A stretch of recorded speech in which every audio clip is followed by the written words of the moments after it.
Welcome to today's webinar, everyone. Good afternoon. Our topic today is extending threat awareness beyond the store entry. This is brought to you by Flock Safety and LP Magazine. I'm your host, Stephanie Hoover. I'm editor-in-chief of LP Magazine. So if you're looking for solutions to the growing problem of ORC, you're in the right place today. And if you want to hear from experts on LPR and effective ORC strategies, you're definitely in the right place. Before I introduce our two speakers, just some housekeeping. All attendees are on mute and the chat is closed, but you can submit questions in the Q&A. That's not a problem. And we will be monitoring those and we'll answer those during the presentation or at the end. And then also please watch for a poll during our presentation today. We will be recording this and make it available to those who have registered afterwards. I'm glad to see we've got such great turnout today. And for those who want to hear from our speakers today, ORC is all over the news. And the public is really wondering, what are retailers doing about it? Well, we're doing a lot about it, but we're also searching for answers and cutting edge solutions. Our two speakers today are experts in the field.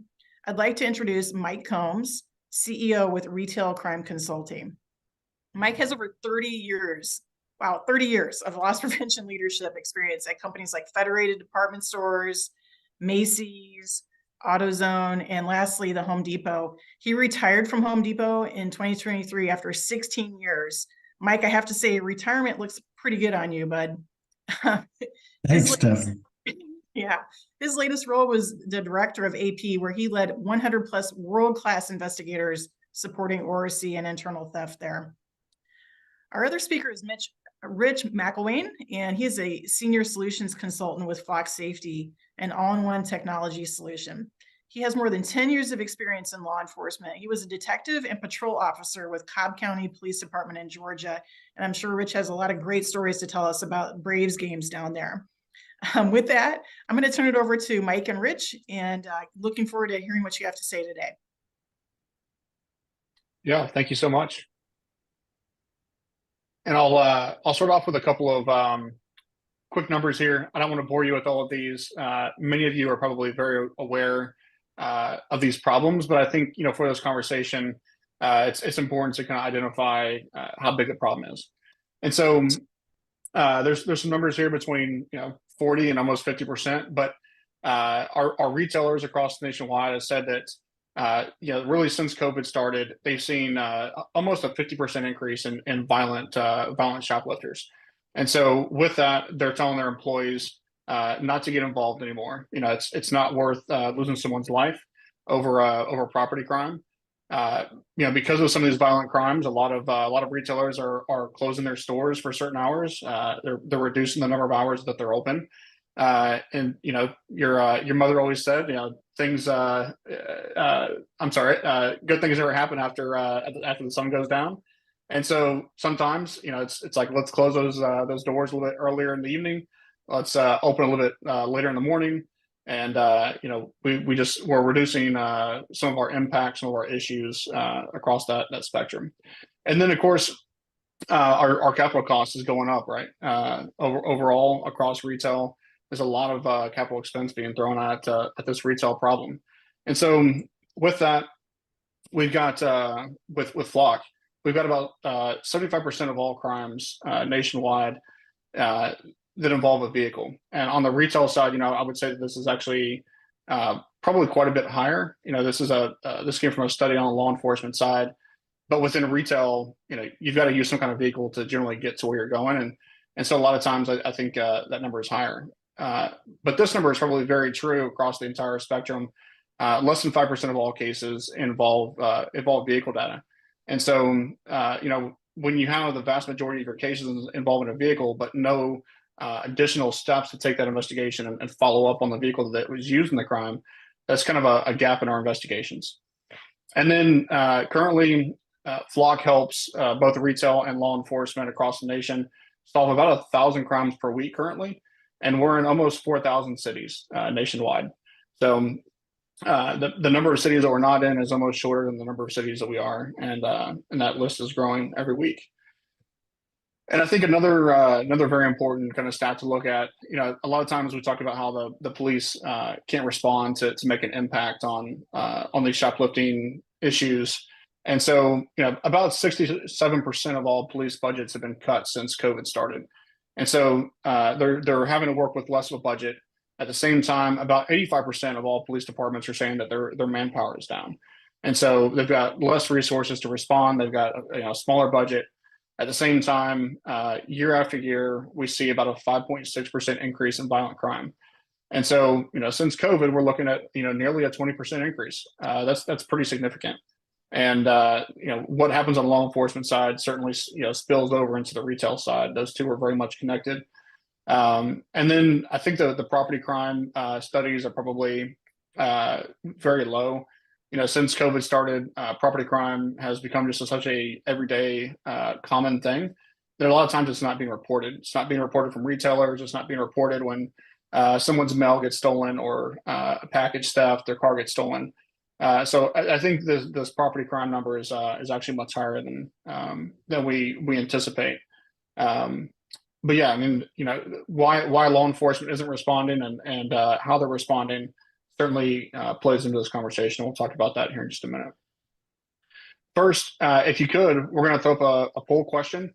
And the question is, what is the biggest challenge you're currently facing at your stores? If you could fill it out for us real quick.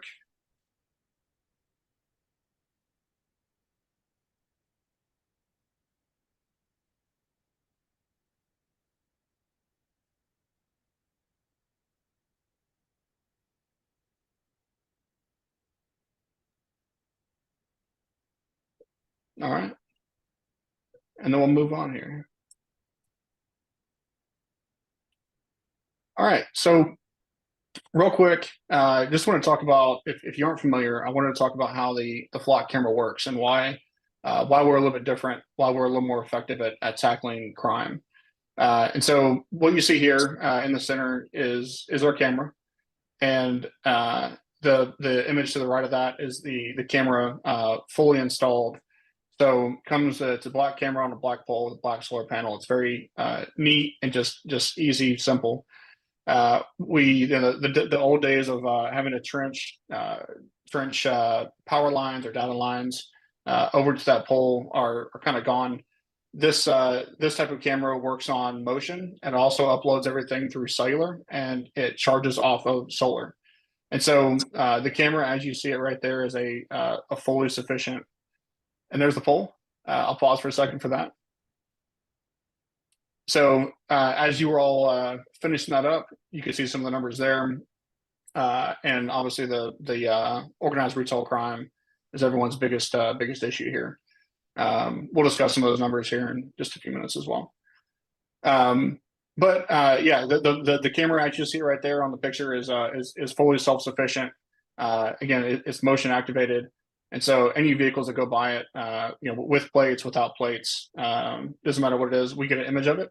And then the software analyzes that photo for two things. One is a license plate, and separately it analyzes that photo for the vehicle details. And so, the vast majority of our cases start with a red Honda sedan with a suspect vehicle, but we have no idea what the plate was. And so you can go into the platform, search for red Honda sedan, and you get one, maybe two that pop up in that area during the time of your crime. And you can very quickly narrow that down to what your suspect vehicle is. And that allows you to take it to the next step. But I'd like to get Mike in here and talk about some of these bullet points here. Mike, what are your thoughts on trying to prevent crime, be proactive on the front end, and putting these cameras at the entry points to some of these shopping centers? Well, I'll tell you what, Rich, I really appreciate you having me on here. I'm so excited about this type of technology. I mean, if I would have had this early on in my retail career, I may never have retired. This is exciting stuff. I mean, to be able to kind of layer this in with all the other tools that most retailers have and extend your perimeter, extend your threat assessment, and do so in a way that allows you to proactively go after the problem. You can literally get alerts outside the perimeter and know about things before they've happened. You can also tie this to other fraudulent things that happen in the store, whether it be credit card fraud, because everybody pretends they're somebody else. But when you have that license plate data point, it helps you bring other fraudulent events to light. It's not just an ORC tool because it's helping make our stores safer for customers and employees. It's all the same vicious circle of bad guys. And if you can also take out bad people, but also make your place safe, the return on investment and the feel good is just off the charts. It also to have data points that you can build as intelligent data points as part of your investigation. This is a tool that we haven't had, in my 30 years that is really a game changer in that respect. And I'd like to kind of circle back on some of the numbers, Rich, that you threw up there. I thought those are pretty important, not only on the police side, but on the retail side for sure. When we think about ORC being a $100 billion plus problem, shoplifting increasing, all of those folks that are on the call that deal with that on a daily basis, they would agree with me and say that the numbers that we're seeing are escalating so fast that when we look in the rearview mirror at last year's numbers, they don't speak the effect of the numbers where they're going up so fast that it's just escalating to where the numbers are always old by the time we report on them. And in most of my career, theft was generally kind of a deviant behavior that was kind of static over time. But we haven't seen that the last few years. It's been kind of a hockey stick going straight up in the air. So I think the numbers are definitely not speaking the full story of what we see current today. And I think the team would agree with me on that. Yeah, and I think one of the important things too is not only the amount of the organized retail crime, but the amount of fraud that has increased over the last several years as well. That's we hear from a lot of retailers that's taken a big piece out of their shrink, and it's becoming a ever growing, ever constant problem. And these cameras, certainly help with both sides of that coin, not just one or the other. Correct. All right. What I also like about it, Rich, is this slide speaks to it great, but you think about, all the different evidence that we collect in an ongoing retail investigation. Some of it is, what our opinions are, what we think we saw. This is really objective scientific evidence. It's vehicle data, it's descriptions of data, it's taking pictures, it's, mapping it up against other stuff that you've caught with your cameras. And it's very hard to refute this in an investigation in court and connecting intelligence points. It's very objective. And I think that's key. A lot of the stuff we do isn't like that. So cameras are just awesome. I think it's just a no-brainer in terms of the investigative prowess that this gives you. It helps give us leads on the retail side, but it also connects with law enforcement in what they've seen in their vehicle data search. We all know they've been using this for years. So it also is actionable leads for them, which is cool. The data, unlike a person where we can wear a mask or we can pretend we've got a different ID, we can change our hairstyle. This data doesn't change. Vehicles are vehicles. And I think that is a big help on the fraud side, what you're saying as well, Rich. And again, the way you can intercept alerts and proactively go after crimes by having the alerts tell you where the person's moving, where they're at, where the vehicle is. I think that's something we haven't had in our industry.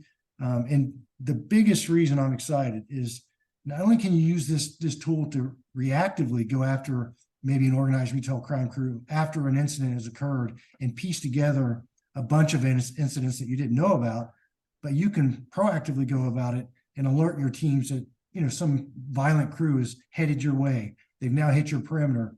You can do what you need to do, whatever steps you want to take as a retailer, you can take them ahead of the game now versus them being in your store and tearing things up. And then you dealing with the crime after the fact.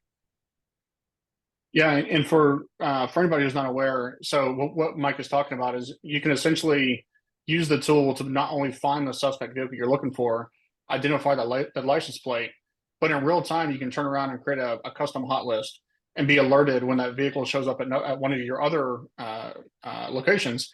And so we've heard some great stories where a suspect hits, store 1, store 2, maybe even store 3, and they're realizing that they're kind of on a journey, traveling up the interstate, hitting multiple stores along the way. And so, they're traveling northbound on this specific interstate. And so they reach out to law enforcement. Law enforcement shows up. They're waiting at that next store that they're likely to hit, and they make the arrest right there. And the beautiful piece about that is there's no going back and arguing about who was in the vehicle or who was driving. And like all those little pieces that a lot of times on the back end become a questionable thing. When law enforcement arrests somebody in that vehicle in real time, they know that they were in there. Their clothing is going to match the video surveillance from the other stores. And so it really helps to kind of close the gap there and wrap up some of those cases in a very quick manner. So, and Mike, I'd love to know kind of your thoughts on layering in this kind of technology with your more traditional security systems that everybody thinks about. Your outside surveillance, your inside surveillance. The tags at the entrance that alert that if someone something's being stolen. A whole variety of things, trailer surveillance in the parking lots. What are your thoughts on layering in LPR data with all those things? Well, I mean, I'm going to talk about the biggest obvious one for me, which is just if you've got camera systems inside your store and on the perimeter.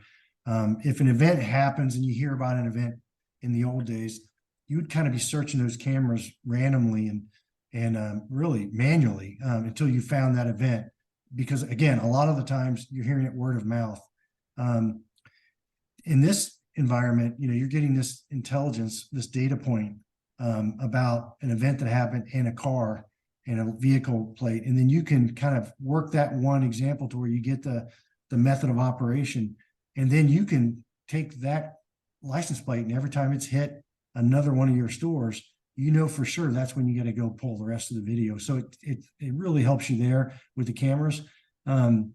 Obviously, it's another layer of defense. When you think about alarms, you think about the programs you have in your store, whether they be policies like returns and things like that you've strengthened over time to kind of keep the bad guys out of your store. This is just one more layer on top of all those programs that can kind of help you not only reactively, but also proactively. It can let you know when a previous habitual offender has entered your property.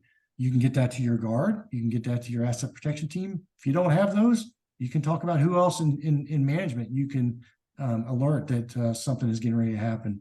And obviously that using this with law enforcement is even better. I mean, letting them know what has happened and what you've seen in your store, and that data point is going to really get them reacting quicker than if someone just called the phone and said, "Hey, I think I had a theft in my store." So I think it just works really well with all your traditional security methods. Yeah, you actually had a pretty great story about working with law enforcement using some of the images from a retail environment, switching over to the law enforcement cameras. Can you give us kind of the highlights on that? Yeah, I mean, the one case that I really get excited about is we worked a case in a previous at Home Depot with law enforcement, and we were getting hit in a rural part of Georgia, and it happened on the weekend. Didn't have asset protection associates in that store. Once we got the details of the theft event, we found out it was a stolen, I believe it was some type of Hertz rental vehicle. They had reported it stolen. The law enforcement teams knew that and had descriptions. We looked at it, matched our descriptions, and with help from law enforcement and their database and repository around LPR, we were able to tie that with some thefts that occurred in our stores. And within hours, that same van had hit a bunch of stores in that area, in that rural area, and then traveled all the way down into Atlanta and did the circle around Atlanta, went over to Alabama and back and forth. And basically every single time that van went near a Home Depot store, we had a theft event at that time frame. I mean, one for one.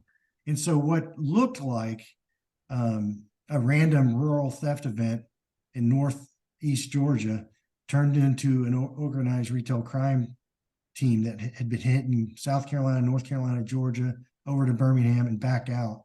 That would have taken us probably 6 months to figure all that out. And hopefully I'm not being too long-winded here, but this is a great story. We also connected that to they were selling the product to a fence that our teams were already watching with law enforcement teams. So we knew about the fence. So it connected a whole group of where the stolen product was coming to. It answered some of those questions that we couldn't get answered. And then they sold to a whole nother group of fences that we didn't know about.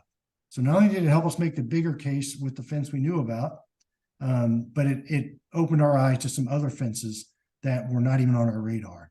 So you can imagine the kind of return on investment we got out of that. Not to mention that, again, we knew about the one group of theft store events that weekend, but they turned us on to 57 other videos that we were able to pull theft events on, working with law enforcement and the LPR technology. Yeah, And that's the thing that I think you liked the most in that one was because we were able to work that with law enforcement. Now every time we call that agency, they know for sure we mean business, and we're just like we're connected now with that team. Yeah, that's perfect. Yeah, if you've never been to Northeast Georgia, there's not much up there. It's beautiful, but there's not a ton up there. And so this kind of technology, traditionally just would never have even existed. But yeah, I mean, being able to tie that back to multiple different incidents, quickly, effectively, not having to waste those 6 months like you talked about. And think about too, that case going to court. Now the judge is aware that this is a very, serious offender. It's not just one person doing one shoplifting incident in a single agency. It's one person going across multiple states, going to one specific retailer because they found a certain way of committing a specific type of crime. But yeah, I mean, they were in a stolen car. They were driving up and down the state, probably not getting, not getting pulled over, obviously, because the car was stolen. It was registering as stolen. But so law enforcement was having a hard time finding it. And so you're getting the offenders off of the street. They're committing multiple types of crimes. Yeah, and there's no other way to do that. That's right. The other thing is, in today's world of escalating threats and escalating violence, our asset protection and loss prevention teams, they don't just deal with that. They deal with safety, and they deal with, violent encounters, robberies. So there's other things that, they have to drop what they're doing to go help the company they support. This is an example of a case where it may have not made the top of the list at Home Depot. Rural store, not a really high loss store, don't have a ton of resources in that area. Would it have reached a level in that one weekend that we would have probably dropped what we were already working on to work? I don't think we would have. But because we were able to connect the other data points of that license plate all around the state, all of a sudden now it's the number one case we're working, and we didn't know about it. So I think that could happen at many, many retailers where you're not really working the right cases, or you don't know the case in front of you is as big as it is. Yeah, it's a great point. That's really great. And of course, a big topic right now, not only is violence across the nation up, but, of course, we've got both customers coming in and making threats against employees. We've also got some of your previous employees who have been terminated, who have made threats to come back and commit acts of violence. What are your thoughts on using this kind of technology to prevent those actions? It's awesome. And I just like to first make the obvious point that, whether you're watching your social media feeds or you're watching the nightly news, there's some evidence out there that a lot of America is going crazy. I mean, some of the events that are happening and you're able to watch now, it's definitely escalated during COVID and post-COVID. And that's a trend. When I talk to my peers in retail, they've had to deal with some violence, and people threatening violence that we didn't really have to deal with 10 years ago, whether they be employee on employee, customer on employee. So we're getting drug into some areas that we didn't have to. And I think technology like this is a game changer, again, because you can be alerted to that potential threat as it's hit way outside your doors on the perimeter of the store, wherever you have your license plate technology. Or law enforcement could be alerting you if you let them know about this particular vehicle. And that's something that gives us a little more time and a little more energy around how do we prevent this bad thing from potentially occurring now that we know it's on its way. So it's a game changer. Without this, you're waiting for them to come to your front door. Yeah, I think some of the kind of quick, easy stories that I've heard that have been so great. There was one retailer. Essentially, there was a manager for a location. He lived near the location that he worked. His neighbor was not a big fan of him. They had a bit of a argument back and forth about the fence and whose tree was leaning over whose property. And so, just simple things. But the neighbor lives nearby. He came into the retailer one day and made a scene with the manager. So they just put her license plate onto a custom hot list, and every time she came onto the property to go shopping at her favorite grocery store, they would just have the manager step off the floor, be gone for a while. So they resolved a very simple thing. On the same hand, that same group also had one of their employees was married to a man that became very violent. The woman had gotten a temporary order against her husband, and so there were several times where he drove onto the property, sat in the parking lot, more than likely trying to get up the nerve to do one thing or another, but then left a short time later. And because they had the cameras at the entry to the parking lot, they got the proactive alert that he was there instead of being kind of surprised, caught off guard when he walked in the door. So lots of kind of opportunity and unique circumstances there. I love it. Hey, Rich, if I could jump in for a second, we did have a question from the audience. It was more on the technical side, and you may get to this, but someone was wondering if the cameras are SIM card based for connectivity. Can you talk about that? They are, yeah. So during the process we have, we'll use Google Maps to kind of identify some rough layout locations, and then we'll send a tech out to that location. They'll use some of the tools that we have to figure out what the best cell service is, and then based on that, we'll put up the camera with the SIM card in it that will operate off of the cell service necessary for that area. Fantastic, thank you. Absolutely. And so, might get into this kind of the same topic. This kind of overlaps on our previous conversation, trying to expand some of your cases, taking it from that very simple, we're only aware of, one or two or a handful of cases, and now we're going to blow this case out by looking at all the LPR data we have, looking at the network of cameras, and trying to solve more. What are some of your thoughts on that? I see a couple of different things. First off, I wanted to throw some thanks to a couple people that used to work with me. I had 3 managers, Jamie Bourne, Kelly Harrington, and Eric Treherne, that were busting down my door for a year about this type of technology. And it wasn't until we worked a case where I could actually see what they were talking about. And it was all about this question. If you think about, I painted a picture of that one case, how we expanded a case to 57 theft events, multiple offenses that we didn't know about. But the other side of it is if as other retailers adopt this technology, and that is happening, think about me taking a time out on this big case and saying, hey, what about Lowe's? What about Ace Hardware? What about Target? What about Walmart? Let's find out, during this same time frame, did they hit them? Next, instead of a $150,000 case, it's probably $1 million case, and they can kind of wipe one off their books as well. So I think about it, expanding it, within your own theft events, within law enforcement, within all the crimes that this group may have been doing outside of retail, and then with your fellow retailers. You can expand it in 3 different ways. And I think that, again, you can expand it without doing a whole bunch of groundwork and a whole bunch of phone calls. It's just really, really a data-driven thing. Once you have those data points, the timestamps and the vehicle license plates. So really easy to expand it.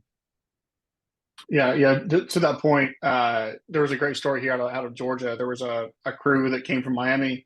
They were coming up the interstate, essentially stopped at a Metro Atlanta agency. They hit, one big box retailer had flock cameras around it. The one next door did not. So they parked in the one, they didn't know any better. They parked in the one that had the cameras and went next door and committed the crime at the ones that didn't. And when the neighboring agency came over to try to investigate this crime, they were able to reach out to the local agency. Luckily, that retailer had shared the cameras. They very quickly found the suspect vehicle. They found the license plate. They put it onto a custom hot list. They were able to identify all the suspects involved, drop warrants on everybody. But that was it was a fairly simple case, but it was one of those where it was stretching across multiple states. Once you started looking into it, you realized there was much more going on, and they were able to solve it. So, just trying to expand this out across these corridors and across multiple retailers. It's going to change things in the next few years. Even the next 6 months are going to be drastically different. in the way that we solve cases. Absolutely. And then, using the same type of data to prevent all those like e-commerce fraud cases. Those are, in a very traditional sense, those are very difficult to solve. They're very time consuming. What are your thoughts on those? The most obvious thing that comes to mind right away is most of those people that I've dealt with are representing themselves as someone else online. They've got stolen credentials or credit cards or whatever. But when they show up to pick the product up at the store or wherever they're getting it, they usually use their own car, or they use a vehicle that you can at least identify. So I think that's interesting that you could literally uncover some of the fraudulent side of what they're doing just by tying it back to what car they're driving. Yeah, I've heard some really great stories. Kind of two come to mind. One is it's suspect A paying suspect B, and suspect B changes every time, right? But suspect A is always using their vehicle, so they bring the suspect B in, they go in and commit the crime, they bring whatever the product is out, and it goes into suspect A's car. And so the flip side of that is you have very similar kind of fraud cases where maybe somebody is changing one letter in that fake name. Or they're changing, the first name and not the last name, or the other way around, and they're creating all these fraudulent names or fraudulent businesses that they're committing crime under. But again, right, they're always using their vehicle, or at least they're using a rental vehicle for a batch of crimes before they go in and swap it out for something else.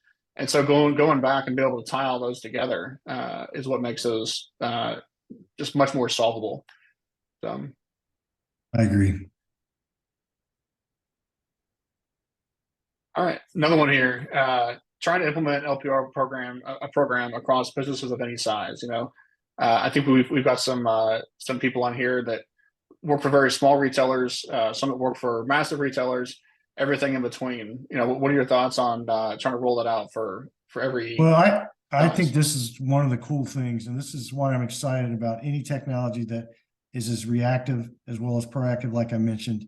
But it's also something that can be leveraged by large asset protection departments or small or non-existent. This technology, it worked well in my previous departments where we had large teams, but I also think it's perfect for companies that have very, very small loss prevention or AP departments. And that's because you can gather the intelligence and use the alerting functionality to still have progress and success. And it's not meant to just have a bunch of bodies that support it, which a lot of the AP technology over the last 30 years, we had to have a bunch of security officers or loss prevention officers to actually leverage it. This is something that works for you once you know how to program it and once you know which vehicles you're looking for or what crime you're trying to solve. Yeah, I think that same point, we're actually seeing a lot of data at the time that's coming back telling us that it's actually making your investigators more effective, more efficient. It's taking them less time to solve these cases. And so not only are they solving bigger cases, but they're solving them faster so that they can move on to these other cases that, one, they weren't even aware of, but two, maybe it's, you haven't gotten this kind of technology up at that store yet. And so you weren't able to link those things together.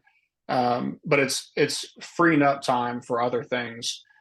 Which is certainly something that, as a company, we never thought of on the front end. It wasn't a goal, but it's definitely a positive side effect.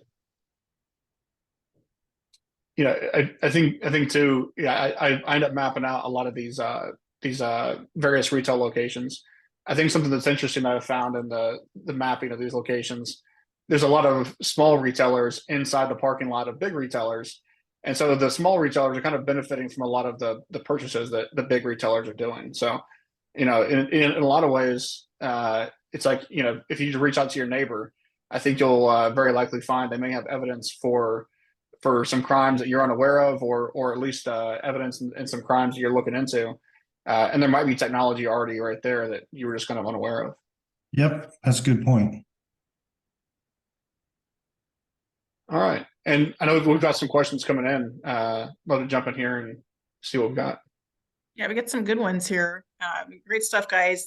Appreciate you sharing all the war stories and about the technology. So one question is, Mike, was privacy a concern when you were evaluating LPR? And if so, how did you overcome it?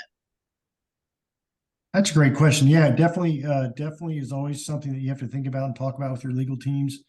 I think there are a lot of states. My memory is there's a lot of states where it's very clear that you can do this, and there's some states that don't have anything on the books. So I think it's much like some of the other new technology. Our legislation is probably way far behind the technology. But Rich could probably answer this better. I don't think we see this as personal information. This is more a vehicle picture. And Rich, I'll let you chime in. Yeah, so that is one of the great things about Flock is, it is really just a motion activated camera that's taking an image of the back of the vehicle, and then it's giving you this vehicle was involved in this crime at this time. And that it is that simple and clean. Again, we're not asking the DMV or Carfax or anything. We're not connected to any third-party databases where we're asking who the registered owner is, or who the occupants are likely to be. It's very clear evidence about where the vehicle was and what it was involved in at that time. And Stephanie, I would just add, philosophically, whether I've talked to a senator on the right or the left or a CEO, when you think about technology that helps you identify the habitual criminal, that's a lot different than a technology that is just, looking at all 300 million United States citizens. So I think a lot of people know that we need to use whatever technology we can to go after the habitual offenders and make our places safer. Yeah, I think the public has the, understanding that their license plates are being looked at, right? We go through tolls every day. We go through red light cameras every day. So I think people are pretty used to that. But I am still wondering, has there been any concerns from the public? Like when they've seen a unit in a parking lot, have retailers been approached from someone in the public with a concern? Have you heard any issues with that, Mike? Again, I've been retired for a couple of months, but I hadn't heard of any, not one. I'm sure other people may have, so maybe we can just watch for comments. Right. Yeah, to that point, I think there's always there's always somebody, whether they lean right or lean left doesn't really matter, but there's always somebody that will always raise a concern. Generally, from a company standpoint, if we sit down and we have that one-on-one discussion about what we're capturing and what we're trying to solve, a lot of people more often than not are 100% okay with it.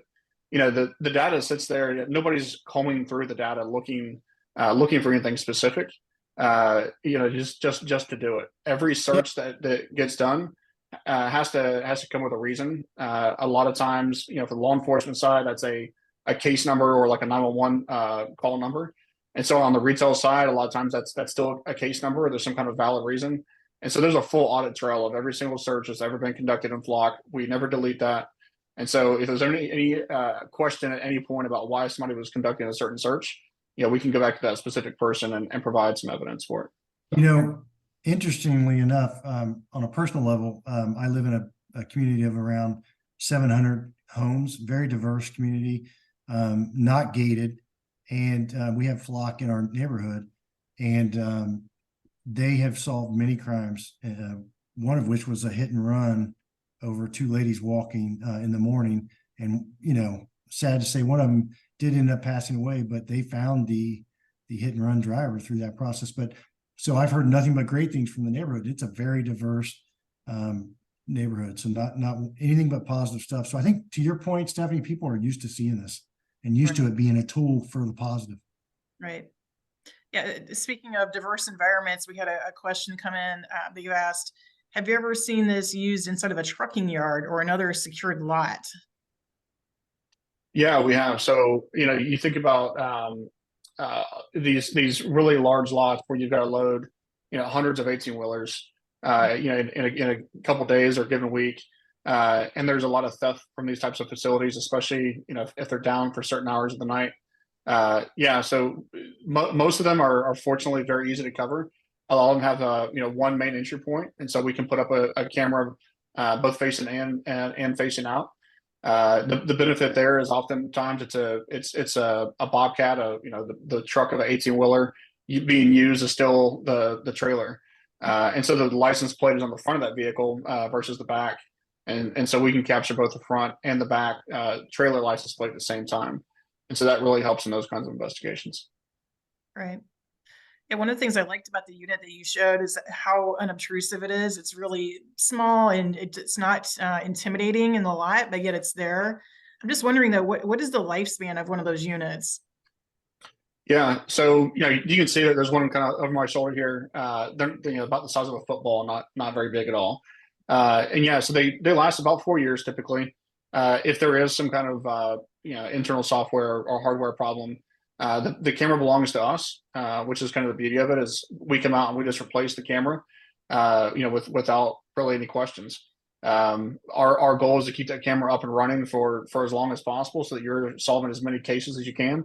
And so every time that camera goes down, it's just impeding that process. And so, again, we come out there and replace it, no hassle, no problem, keep it up and running for you. Right. And then I think this would be for Mike, just curious about how the alerting software works. Is it something that shoots out like as a text message? Does it go out via email? Maybe different retailers do it differently. I'm just curious about that. Yeah, it's all of the above. You can kind of set it up how you like. You can text it. It can be emailed. I think if you live and breathe in the dashboard itself, you can obviously see it there too. It depends on how your organization will be set up. If you want to go into someone at the store, someone at the investigation center, just depends on how you want it to set up. Yeah. So if you have somebody that works a store on a regular basis, they can have the platform up and running. It can run in the background and still get the alerts. To your point, still text messages, emails, and then we do have an app that was just recently released as well. And so if you're walking the floor, if you're out in the field doing some sort of investigation, you still want to be alerted. All that can come to your phone as well. Great. So another question about the technical pieces. How long is the data saved in the system? Yeah. So on a standard basis, we save data for 30 days. If there are some retailers, some agencies that would like to hold that data for longer. In some places, it's required to hold it for a shorter period of time by law. And so, if there's a preference one way or the other, we can alter that. But on a standard contract, it's just 30 days. Okay. Awesome. Well, that is the end of the questions that have come in, and you guys have been fabulous. I understand a lot more about what LPR is and what Flock Safety does, so I appreciate you being on here today. The whole conversation has been recorded, so we're going to be sending that out to folks that did register after the webinar is completed. And if anyone wants to get a hold of Mike or Rich, do we have contact information for you both? We do. We can send it out immediately after this. All right, awesome. And there is the flocksafety.com. If anybody wants to go check out a demo and learn a little bit more, I think that's a great idea. But again, thank you guys, and thank you to everyone who attended. I hope you all learned something today, and look for more exciting webinars from LP Magazine down the road. Thanks, everyone. Have a great afternoon. Thanks so much.